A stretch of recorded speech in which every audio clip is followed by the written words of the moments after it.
Inshuti bene data ndabaramukije mu izina rya Yesu. Muri kumwe na Pasiteri Hilary Nahazwe uno munsi kuri rwa rubuga rwanyu shingira intahe Imana nzima. Uno munsi tugaruka ku biriko birabera i Goma. Ibiriko birabera mu karere k'ibiyaga bigari ni bihagaritse umutima, ariko cane cane nagomba gusubira kwibutsa abantu bizera Imana n'abatayizera mbere kugira ngo bahagarare barondera Imana. Ubu buzima turimwo ni ubuzima buzohera, hariho ahandi hantu tuzoja inyuma y'ubu buzima. Bishobora kuba yuko tuzojayo twarapfuye canke tugaterurwa iki gihe nyene. Ibimenyetso vy'ibihe vya nyuma ni ibi turiko turabona. Mbega wewe uruhara rwawe ni iki muri ibi bimenyetso vy'ibihe vya nyuma? Ivyahanuwe niko bizoba. Nashaka uno munsi kumva no kubaza wewe mwene data canke wewe mukunzi, wewe warigishijwe kumbure mw'ikatikisimu ngo ntukicire umuntu gusa. Ariko iryo jambo jewe narirondeye nararibuze muri Bibiliya. Mw'ijambo ry'Imana handitse ko kizira kwica. Mu karere kacu rero hariho ako kamenyero ko kwica. Yego, kubera yuko hamaze kuba igituma c'uko umuntu yicwa, biroroshe. Abanyekongo bararonse igituma co kwica ba bana bitwa Kuruna. Mu karere abantu benshi bararonse ibituma vyo kwica naka. Ariko Imana ntivuga gutyo. Imana ivuga ati ntukice. Ntukice. Naripfuje cane kumva abakozi b'Imana ico bavuga muri ibi bintu biriko biraba. Babibwira baba abageramiwe canke abageramiye canke narabumvise bamwe ntivyantangaje, ariko hariho n'abavuze ibibabaje. Kuko twebwe ico turondera nuko imitima yakira Yesu. Baba mubimenye yuko uwuzopfana ivyaha ntazoja mw'ijuru, naho yoba yishwe urupfu rubi. Umwicanyi ntazoja mw'ijuru.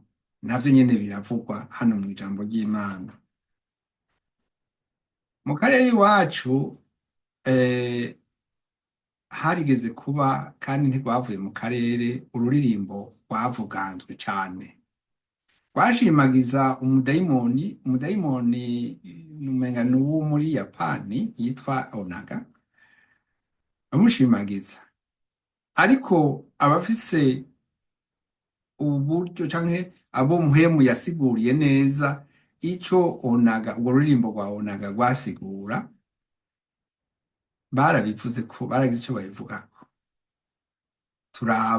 Turinjira no mu bisomwa bivuga kuri iyo Onaga, dusanga n'amajambo atagira umutwe n'amaguru, ariko kandi adahimbaza Umwami Yesu.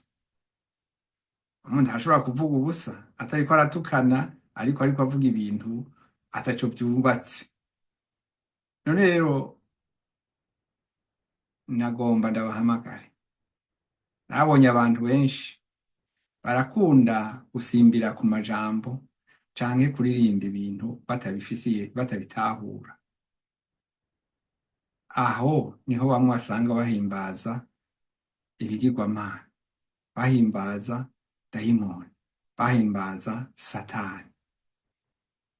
Namye mu kaguriro uno munsi nitegereza ingena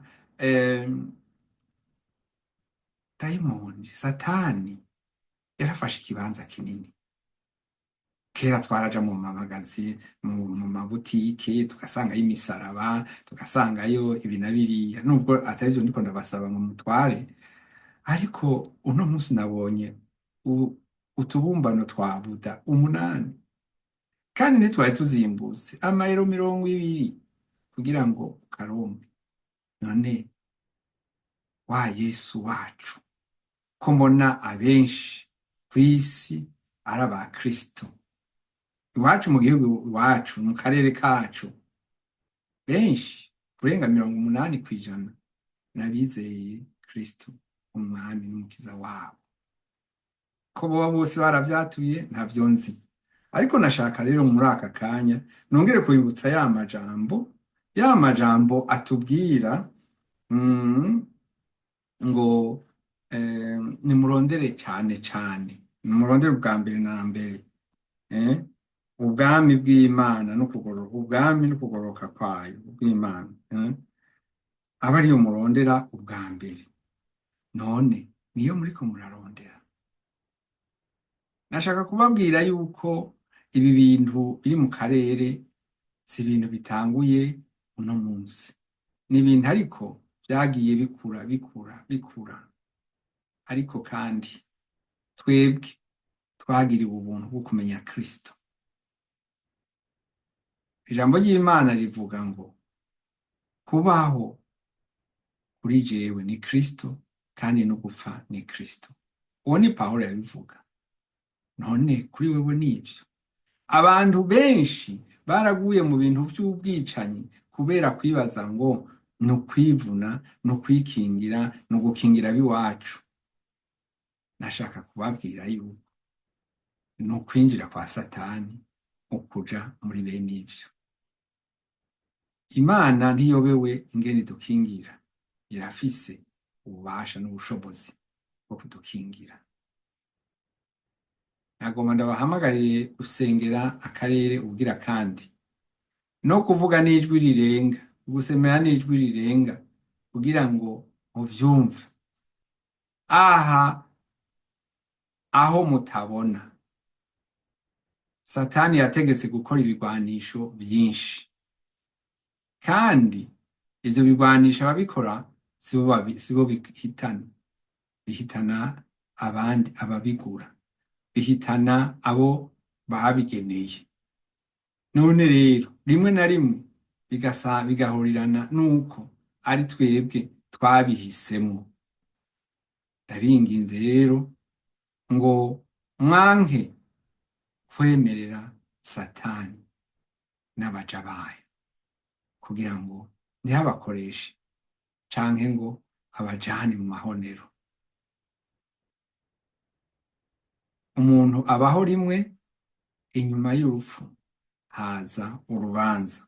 Iri jambo riri mu Baheburayo 9:20. Kandi nk'uko umuntu wese ategerezwa gupfa rimwe, maze inyuma yaho hakaza urubanza, niko na Kristo nawe yatanzwe nk'ikimazi rimwe gusa kugira ngo akureho ivyaha vya benshi. Azogaruka irya kabiri atazanywe n'ivyaha, ariko aje gukiza abamwiteze bose. None wewe uramwiteze? Nari mfise ico ndagusaba ngo muri aka kanya ufate akanya usengere akarere, usengere igihugu cawe, kandi nawe wisengere. Ego ntituko turabona iyo ibintu bija, kandi si twebwe dutegerezwa kubibona. Imana yacu ntibuze uburyo bwo kubitunganya, kandi izobitunganya. Ijambo ry'Imana muri Zaburi ya 58 ritubwira ngo mbega ugucereza niko mucisha imanza zibereye, yemwe abana b'abantu, mbega muca imanza zigororotse. Nta kurengana ngo tuje kure. Iryo ni ijambo ry'Imana ikubajije, yakubajije uca izigororotse. Ashaka rero ngo tureke kwigira ibizeze, ariko duhindukirire umwami Yesu. Harihitamwo, egome harihitamwo. Hariho abahisemwo hagati y'ubugingo n'urupfu, bahisemwo urupfu, bakavuga bati twebwe ntaco kizima tuzoba turonse ibi na biriya.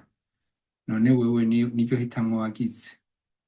ku bwanje no guhanura ngo uhitemo Yesu kuko niwe nzira n'ukuri n'ubugingo, nta wundi agakiza kabonekamo atari we Yesu Kristo umunyenazareti. Ndakwifurije rero umunsi mwiza, Yesu aguhezagire naho utaha.